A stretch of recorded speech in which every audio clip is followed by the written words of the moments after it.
Welcome to Story Strategy Live. This is episode 47, and today we're going to be talking about world building, if my internet holds up. Hello, Dawn. Hello. We'll talk about it even if you disappear. I'm really good at filling in while you're frozen. Yeah, you would have thought that when I lived in rural Maryland, that would be a good reason for my internet not to be reliable. But now that we live in Metro Denver, I don't get it. But you're looking good now. Okay, good. And yeah, you're working good now. And I want to talk about your story. So I did post it in the Evident Inc. Facebook group because when I entered that, it's NYC Midnight is the name of the organization that they host a whole bunch of stories. They do flash fiction or contests, they do a flash fiction one, they do short story, they do screenwriting. There's a whole bunch of them. And the one I have always done, well, I've done it like 4 times, is the short story one, because it's kind of just a fun writing exercise. So if you don't know how it works, they give you at midnight on a certain day, they give you 3 things. I think you get a type of character, a thing, and a genre. And then you have to use those 3 things to write a story. And the first time you get 7 days to do it, and you have 2,500 words. And then if you get in the top 5 in that round, you go on to the second round, which then you get 2,000 words and 3 days to do it. And then if you make that round, I think it's like, there may only be 3. I think the last one is 24 hours, but it's always due at midnight and everything's always announced at midnight. So that's why they call it NYC Midnight, I guess. I don't know. Anyway, so I got 5th, which means I move on. Which is awesome. I guess. That is fabulous. I'm very proud of you. But it's a little funny because the things that I got were matchmaker, conglomerate, and thriller.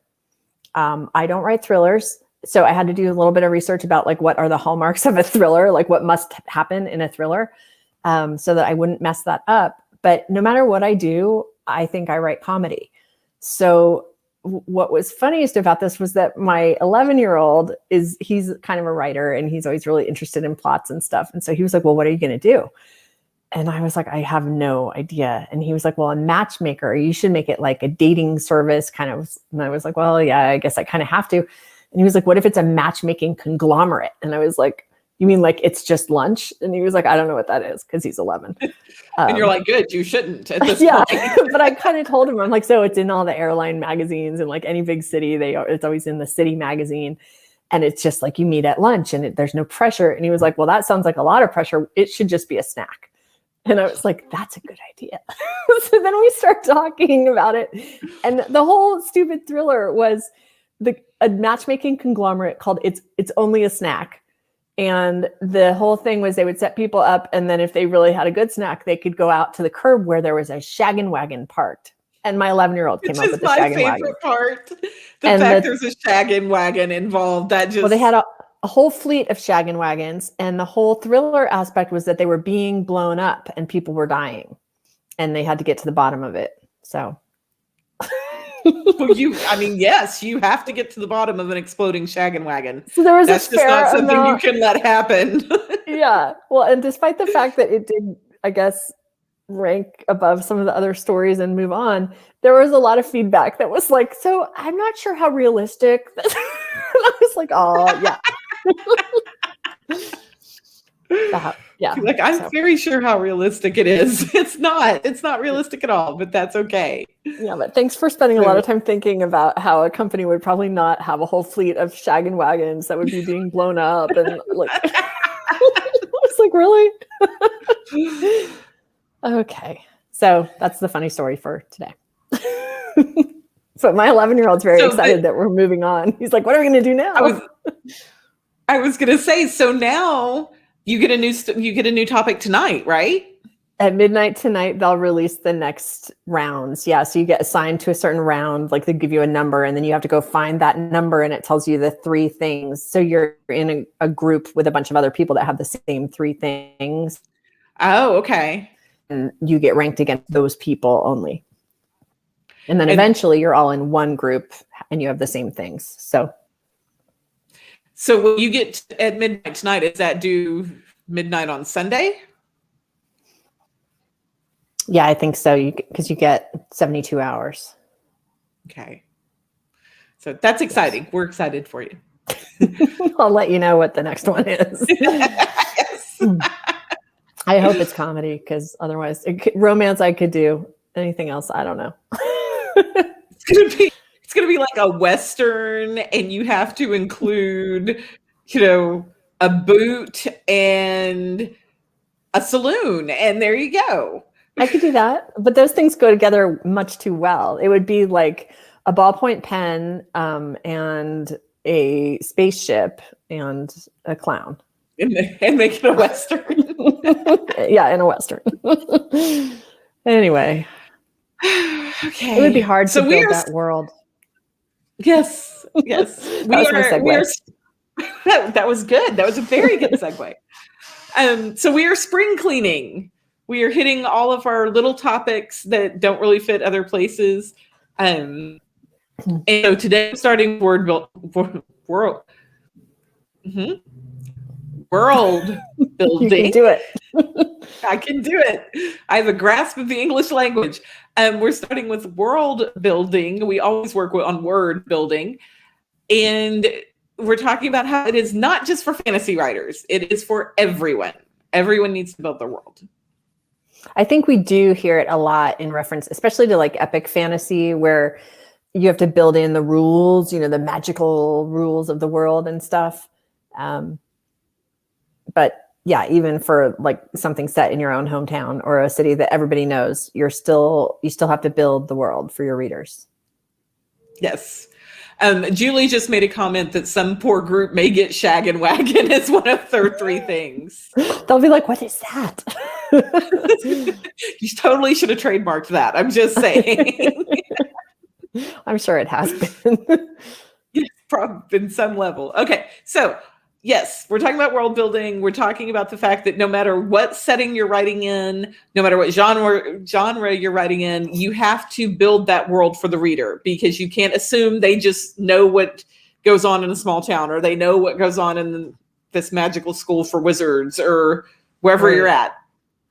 And it's one of the things that you have to work into.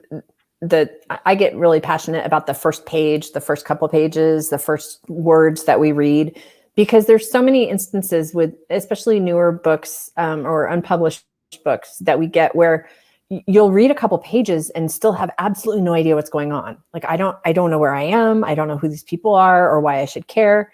And so the world building is a really critical part of hooking your reader, first of all, and secondly, setting up your scene, and your characters as well.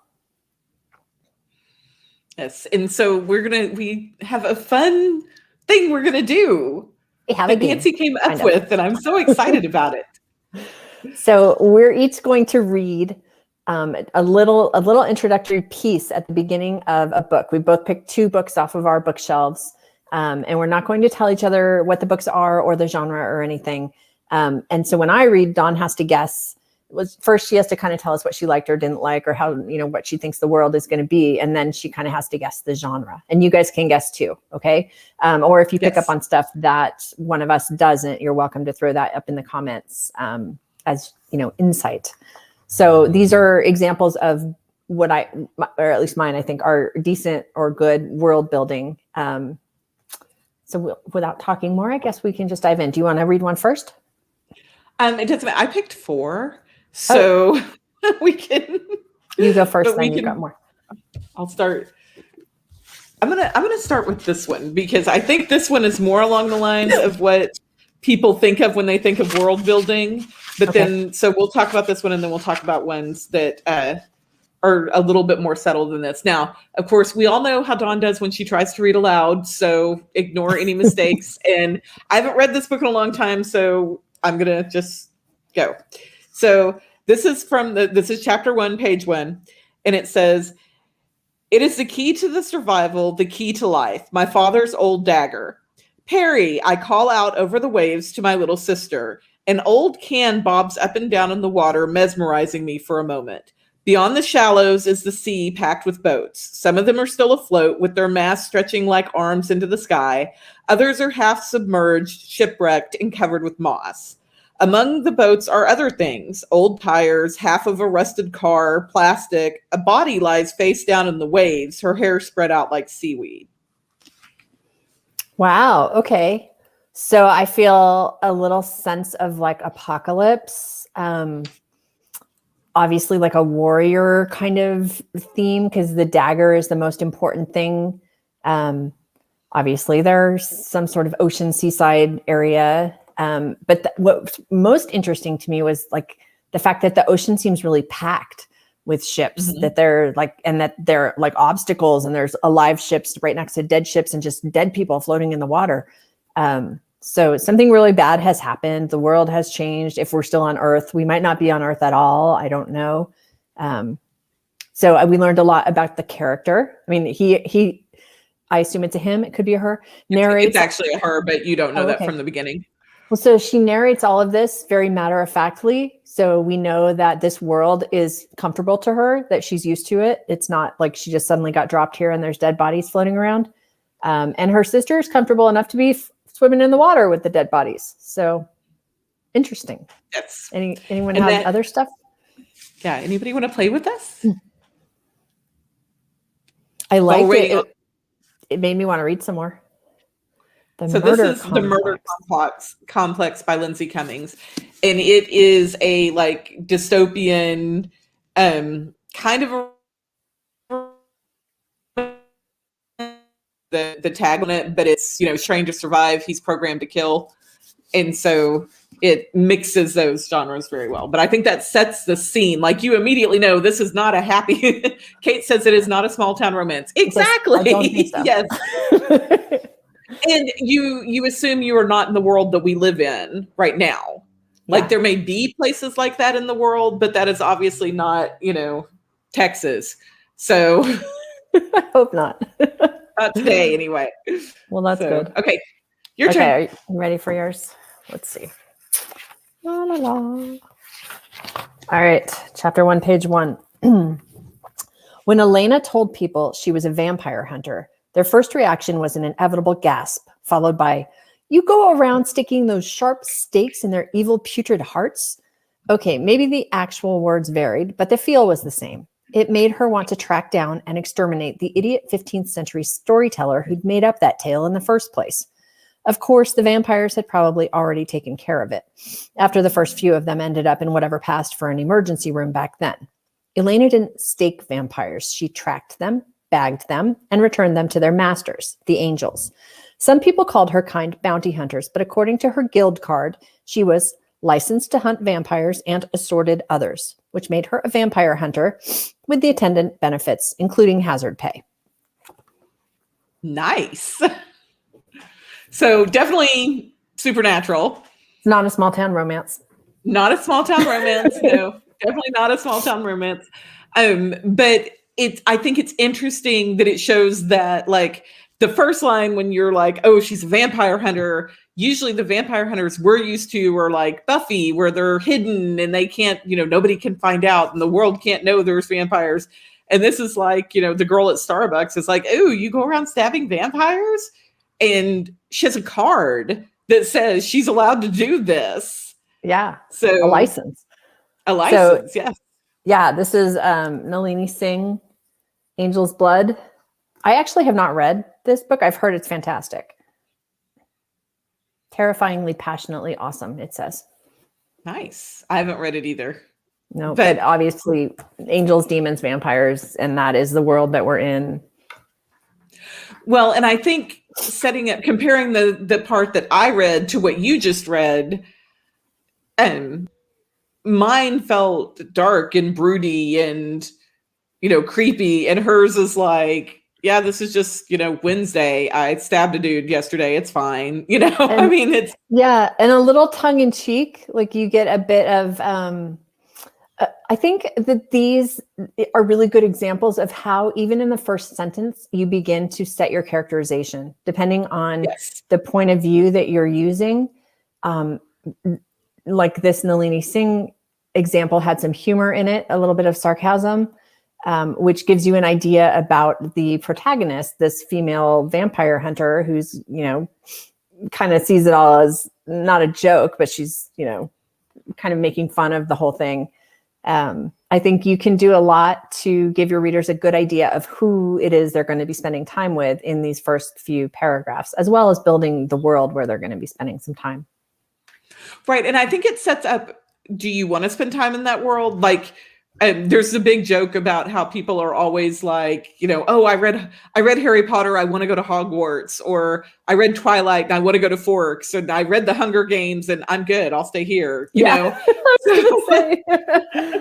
So I think it's good at setting up of, is this a world you would want to live in? And it also sets up some kind of relationship instantly with the characters. Of, you're very drawn in of, why is this girl not worried about the fact there's a dead body floating next to her sister, or why is you're the one that you read kind of rolling her eyes at this old thing about vampire hunters that we're totally not like that. We're completely different now, Yeah. It makes you ask questions. Penny has opinions about world building today. Or about mailmen. About mailman, the Amazon guy. Okay, so this one, I purposely picked two that start out with the C to kind of show the contrast between them. Oh, okay. So, sorry. Okay, so this one, again, this has a very short prologue. But this is the first page, chapter 1. Okay. Kieran hoped the numbness would set in soon. The ocean's icy burn usually mellowed into something more neutral, but as the minutes ticked by, he still felt cold. He braced himself as a fresh wave broke against his skin. The water wasn't even too bad, he told himself, not at the tail end of summer and with the afternoon sun doing its best to take the edge off. Despite the definitely goosebumps rather than hypothermia. Kieran knew he had personally described water far colder than this as nice. Only ever here in Tasmania, though, where the sea temperatures surrounded the small island state were relative. Sydney, the voice broke through Kieran's head, sounding suspiciously like his brother's, has made you soft. And I know so that tells us a lot. Sorry. That tells us, so this is a boy, I think, or a man. He has a brother. They grew up in Tasmania, I'm guessing, and are very comfortable in the water. And now he lives in Sydney, or did live in Sydney, or has gone to Sydney for some reason. Yes. And what I like about this is the contrast between the fact that the ocean's cold is huge right now. It plays into everything else that's going to happen. Okay. And so this one is The Survivors by Jane Harper. That was a very Jane Harper-y beginning. Yeah. Yes. And it's very, if you read her other books like The Lost Man or The Dry, it very much talks about the heat of Australia. Mm-hmm. And so it was kind of cool that this was a switch for that. Yeah. And I liked too about this one that he's trying to downplay it. Yeah, like, it's not that cold. I've called much colder cold. Yeah, this is fine. It's all fine. And that tells you a lot about the character as you get into it later and more stuff. But everything that happens in this book is related to the beach that he's on right in that moment. Cool. And so it sets that all up for you. Yeah, I think my favorite thing about this is how much you can glean about the character in just the very little early glance that you get.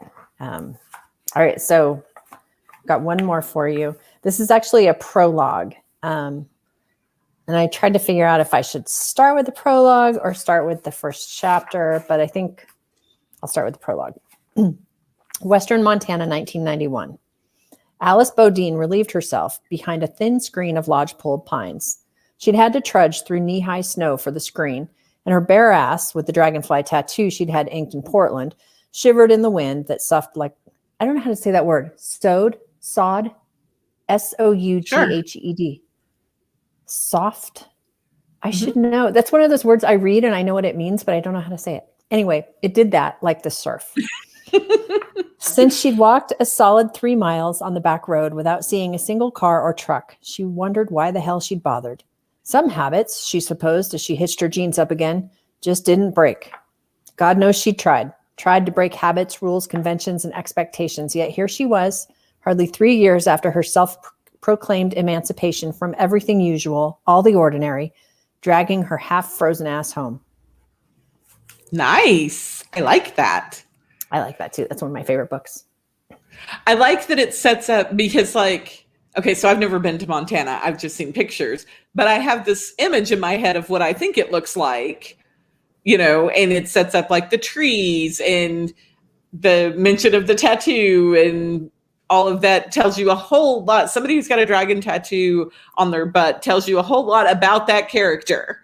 You got to have a certain, I think. Dragonfly, yes, sorry. Yeah. But you got to have a certain personality for that.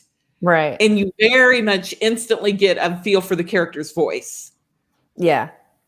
And like a sense of regret that almost parallels you get an idea that this road is very isolated and lonely, and you almost feel that coming off the character too, like some kind of a cool parallel. So that's it's a Nora Roberts book. It's called Come Sundown. Oh yes, I love that book.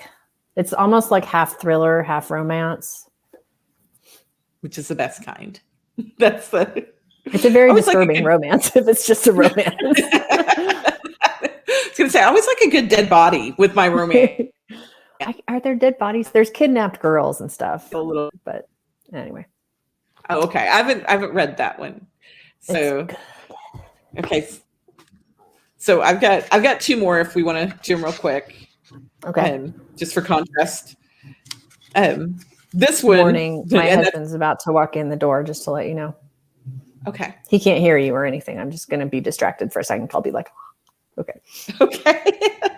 Plus, I'm mad at him, so it'll probably be more like. Okay, so I'm just going to read. You just okay, you do whatever you got to do for your marriage right now, and I'm just going to read. Okay.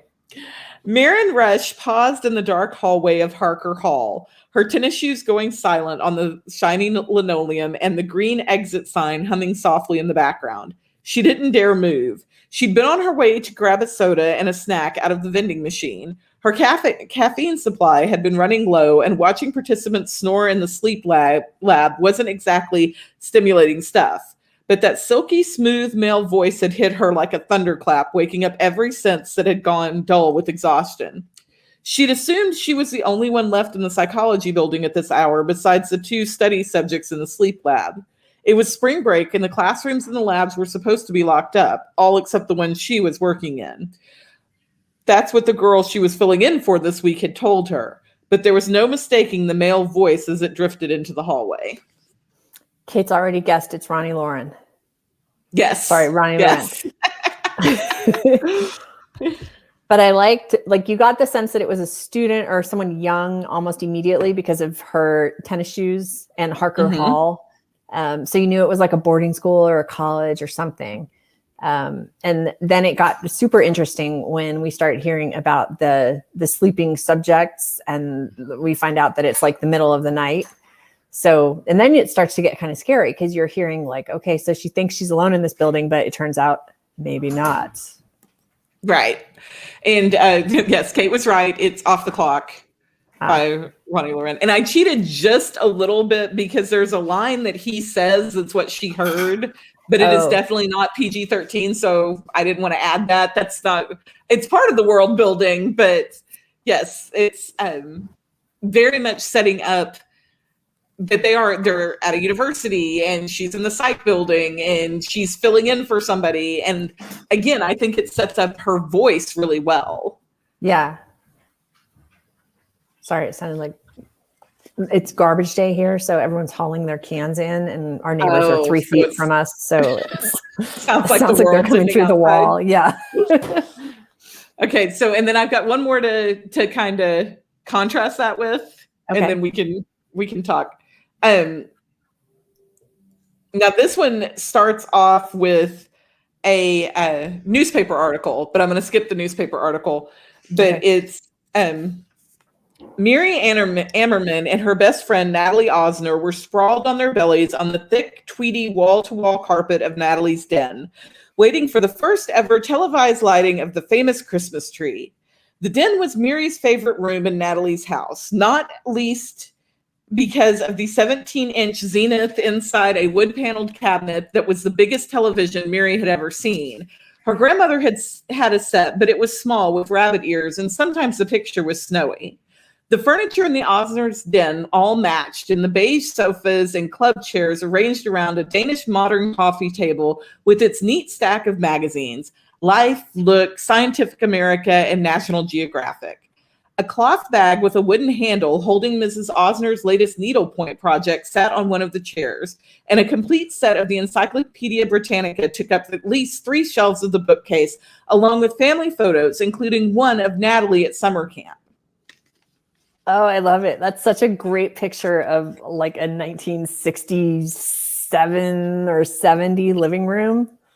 Yes, it is supposed to be. I just closed it, so let me flip back to it the. It could have been a description of my grandma's house, honestly. Yeah, it's supposed to be 1951 is when it's supposed to be. It's December 1951, but and this is told a little bit further back. It's definitely not deep POV, really.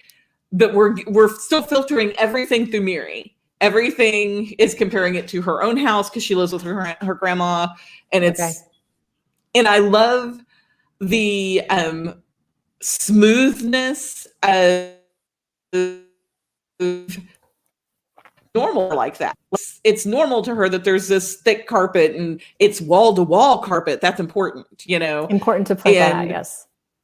Yes, well, and I like that contrast that she's comparing tells you something about her, that maybe her own life isn't as good, because you almost sense envy in there. Yes, and that is from The Unlikely Event by Judy Blume. Oh, I haven't read that one. It is.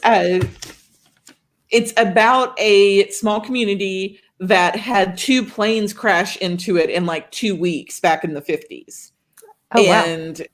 It was, freak accident type things, but the impact it had on people, what it destroyed, how people dealt with the fact that it killed some people who were on the ground. There's all this stuff. So it's a really, it's Judy Blume. Obviously, but I love the setup. I love that it just sucks you right into that world.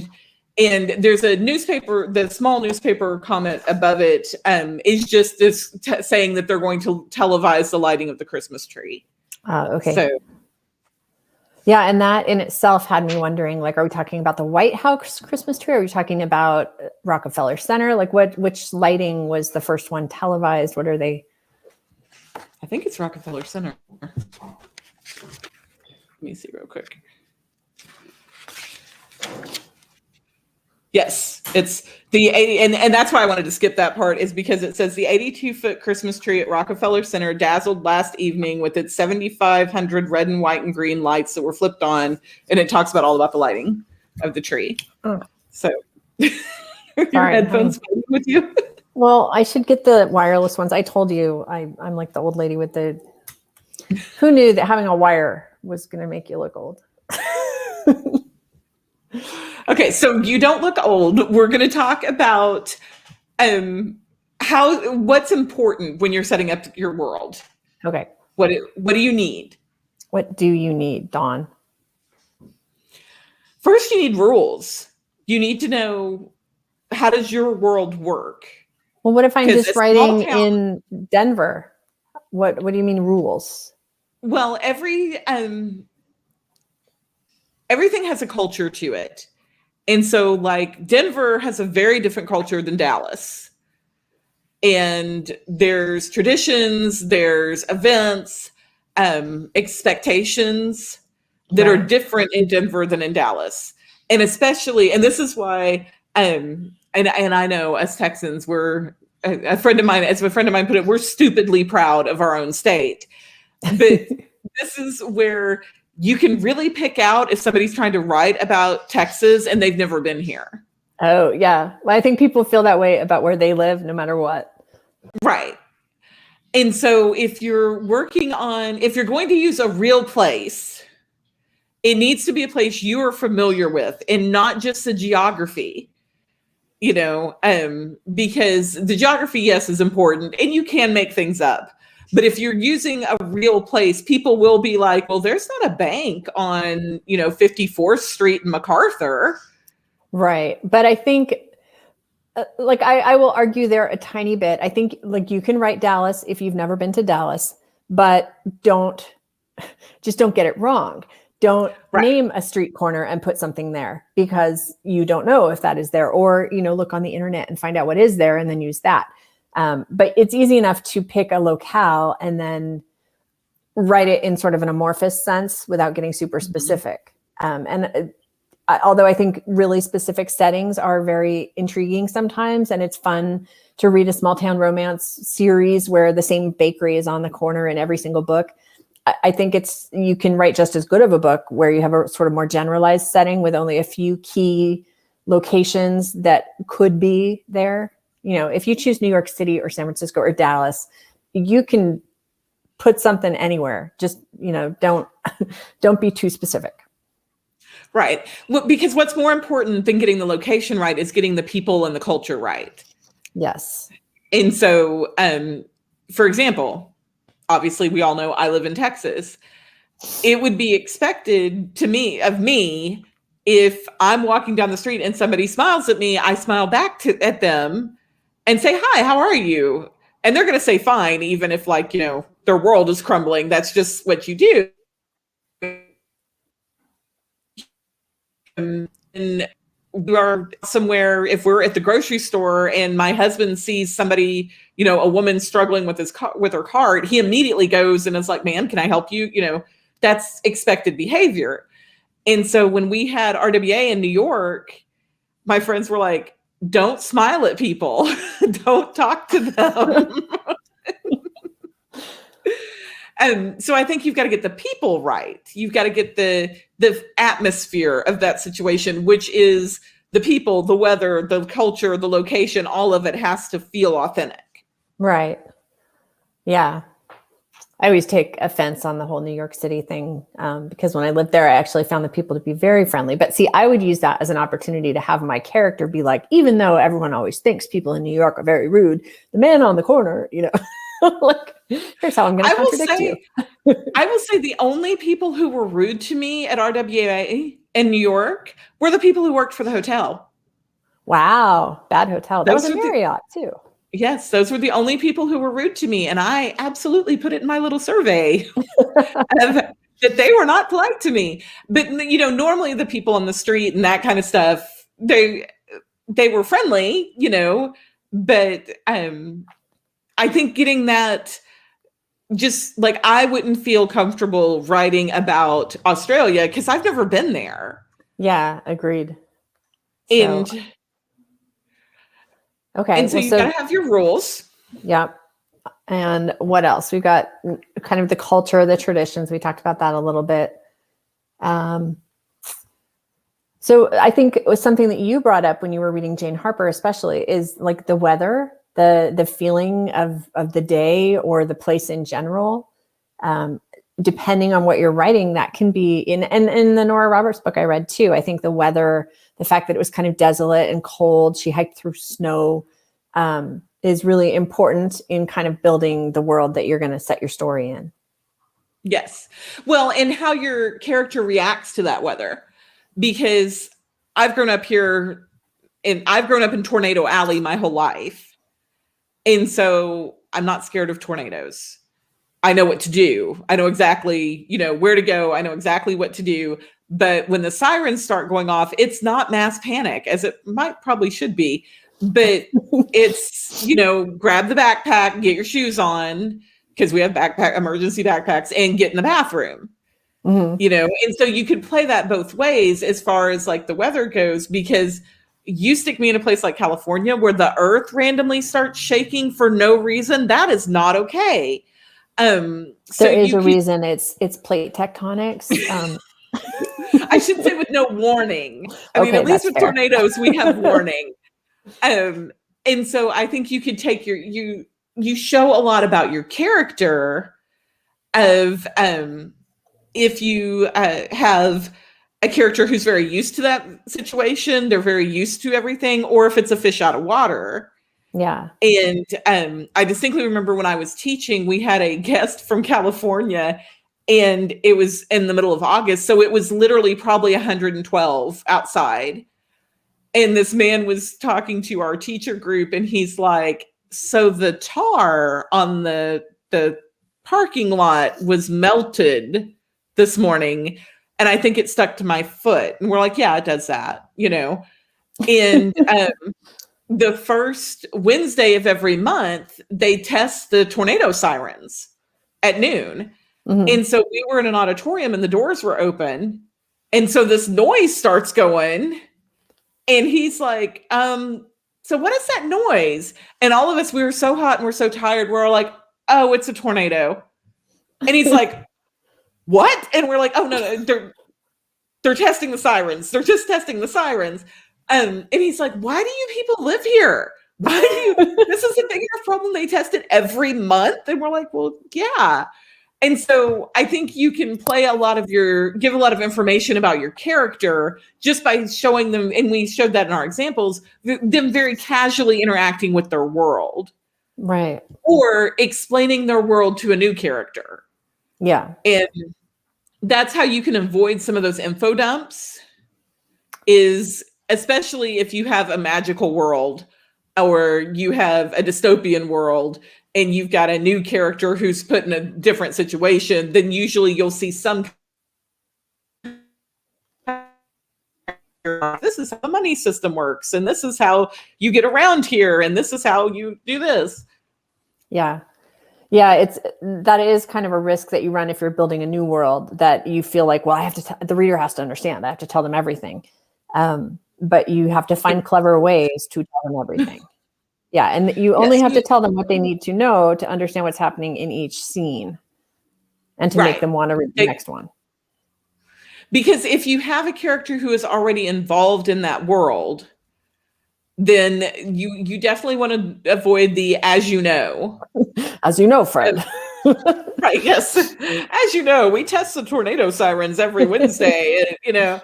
And so the character who's lived in Tornado Alley her whole life is going to be like, yeah, I know that. Why are we having this conversation? Oh, it's for the reader who's watching us. Okay. Right. So you want to avoid that. Yes. Definitely want to avoid that. Very good. What else? Let's see. We've kind of talked about how setting affects characterization, and I think we've nailed this horse to the ground, Dawn. We have. We did that quickly. We're good at that.